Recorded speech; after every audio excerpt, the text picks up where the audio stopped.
बघा,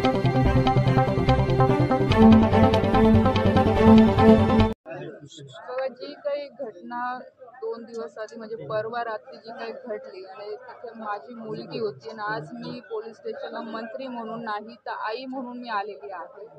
कारण की परवा माझी मुलगी आणि तिच्यासोबतच्या मैत्रिणी जे मुक्ताईनगरला कोथळीला आपल्या मुक्ताबाईची यात्रा असते, दरवर्षी यात्रा असते आणि साहजिक आहे मुली पण यात्रेमध्ये फिरायला जात असतात. तर संध्याकाळी मी गुजरातला होती, तिचा मला फोन आला की मम्मी मला जायचं. तर तिला म्हटलं तू घरचा जो गार्ड आहे त्याला सोबत घेऊन जा आणि सोबत माझा ड्रायव्हर असेल किंवा ऑफिसमध्ये काम करणारे 2-3 मुलं मी तिच्यासोबत पाठवले. तिथे तिच्यासोबत ज्या पद्धतीने वागणूक झाली किंवा तिच्यासोबत ज्या मुली होत्या काही 17च्या म्हणजे 18 वर्षाच्या आतल्या होत्या. कृषिका पण आता 18ची झाली, 2 दिवस आधीच झाली. तर ह्या सगळ्या 17-18 वर्षाच्या मुली होत्या. पण तिथे कोणी भोई नावाच्या मुलाने त्या मुली म्हणजे तिथे ते पाळण्यात बसायला गेला तर यांच्या मागे मागे ते फिरू लागले.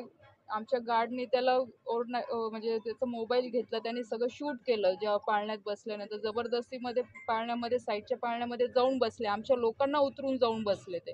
परत आमच्या लोकांनी त्यांना उतरवलं. दुसऱ्या पाळण्यामध्ये पण त्यांनी तसंच केलं. ठीक आहे, मग आता बसल्यानंतर व्हिडिओ त्यांनी सगळ्यांशी म्हणजे व्हिडिओ वगैरे काढले.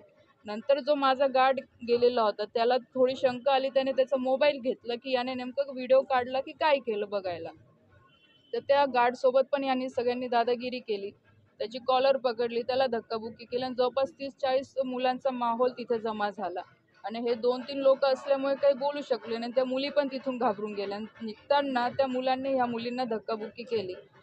काल मी म्हणजे आज सकाळी मी आली. काल कृषिकाशी मी रात्री व्यवस्थित बोलली कारण ती घाबरलेली तर मी इथे नसल्यामुळे ती मला व्यवस्थित काही सांगू शकली नाही. आज सकाळी मी तिच्याशी बोलली.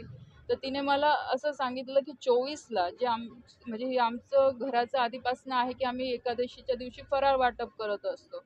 नेमकी मी पण त्या दिवशी नव्हती. मला पालला कार्यक्रम होता म्हणून मी सकाळी गेलेली होती. तर ती बोलली की त्या दिवशी म्हणजे मी तिला पाठवलं होतं फराळ वाटपला. तर त्याही दिवशी असाच प्रकार तिथे झाला. म्हणजे ते हेच मुलं तिथे आजूबाजूला तिचे फिरत होते आणि चुकीच्या नजरेने बघत होते. पण तिने लेट गो केलं की जाऊ दे. म्हणजे आता तिला पण एवढं नाही कळालं की काय. पण ह्या सगळ्या गोष्टी कुठे ना कुठे कनेक्ट होत आहे. जर ह्या मुक्ताईनगरमध्ये अशा प्रकारच्या घटना घडत असतील तर हे किती दुर्दैव म्हणावं की आज ह्या लोकांना माहीत होतं की ती माझी मुलगी आहे. तर आज एक म्हणजे मंत्री म्हणून किंवा खासदाराच्या मुलीसोबत जर असं होऊ शकतं तर बाकीच्या मुलींचा तर आपण विचारच करू शकत नाही. ही घटना माहीत पडल्याबरोबर गावातल्या बऱ्याचशा मुली माझ्याकडे आल्या. म्हणजे मला पण थोडं म्हणजे हे वाटलं चुकीचं की आमचंही कुठे ना कुठे चुकतं की आम्ही ह्या सगळ्या गोष्टींकडे लक्ष देत नाही. त्या मुलींनी पण मला ते म्हणजे सांगितलं की आम्ही शाळेत जातो तेव्हा पण हे असेच प्रकार नेहमी त्यांच्यासोबत घडतात.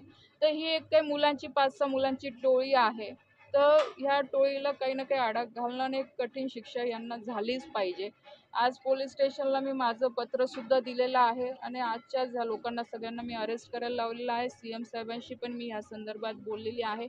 आज फक्त रक्षा खडसेच्या मुलीचा विषय नाही आहे. आज सगळ्या मुक्ताईनगर तालुक्यामध्ये राहणाऱ्या सगळ्या महिला असतील, मुलींचा प्रश्न आहे. कारण की आज एवढं स्वातंत्र्य तर प्रत्येकाला आहे की कोणी कुठेही फिरू शकतं. पण जर फिरायच्या वेळेस ह्या अशा घटना घडत असतील ते अतिशय दुर्दैव आहे. अशा प्रवृत्तीच्या लोकांना शिक्षा झाली पाहिजे. मुलांना ताब्यात घेतलं होतं त्यांना लगेच सोडून देण्यात आलं कारण पोलिसांनी हिस्ट्री चेक केली नाही म्हणजे लगेच जामीन मिळाला. पोलीस पण याच्यात सहकार्य मिळते नाही काल आता मी DYSP साहेब पण इथे आलेले आहे. आता मला तर आज माहीत पडलं की त्या मुलावर जो कोणी भोई नावाचा मुलगा आहे त्याच्यावर आधी पण 4 गुन्हे ऑलरेडी आहेत आणि त्याचं वॉरंट निघालेलं होतं आणि वॉरंटच्या कारणाने त्याला काल अरेस्ट केलं. कोर्टाने त्याला म्हणजे तिथून सोडलं. पण ह्या जामीन दिलं. ह्या केसच्या बाबतीमध्ये फक्त माझ्या गार्डचं त्यांनी काल रेकॉर्ड घेतलेला होता. कारण कृषिकाला मी स्वतः पाठवलं नव्हतं. तिला म्हटलं मी येईल तुझ्यासोबत स्वतः पोलीस स्टेशनला आणि मग सगळे आपण कंप्लेंट देऊ. तर आज आता कृषिका आणि तिच्या मैत्रिणी सगळे इथे कंप्लेंट देत आहेत.